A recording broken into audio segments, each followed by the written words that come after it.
பாத்திரம் கழுவணும், துணி துவைக்கணும், சமைக்கணும்னா மேலு வலிக்குது, காலு வலிக்குது, குத்துதுன்றா குறையுதுன்றா.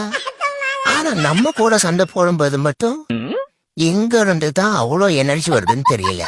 டேய் மச்சான், இதோ வந்துட்டான்டா. உன்னை தானே தேடிக்கிட்டு இருந்தேன். என்னைய தேடிக்கிட்டு இருந்தியா? ஏன் மச்சான்? அப்புறம் உன்னைய மாதிரி ஆளுங்க தான் ஏன்டா புலம்பிக்கிட்டு இருப்பான். போய் இன்னும் கொஞ்சம் புலம்பு நினைப்பீங்க, அப்படிதானே? அது இல்ல மச்சான், இப்போ உன் பொண்டாட்டியும் உங்ககிட்ட இப்படி நடந்துக்கிறாள், அதுக்கெல்லாம் ஒரு காரணம் இருக்குது. அது என்னடா காரணம்? கல்யாணத்துக்கு முன்னாடி நீ உன் பொண்டாட்டி எங்கெல்லாம் கூட்டு போன நல்லா யோசிச்சு பாரு. கல்யாணத்துக்கு முன்னாடி பீச்சு, பார்க்கு, தியேட்டர்னு கூட்டு போனேன். இப்ப அந்த மாதிரி எங்க கூட்டு போறியா? டேய், எவனாவது எலெக்ஷன் முடிஞ்சதுக்கு அப்புறம் பிரச்சாரத்துக்கு போவானா?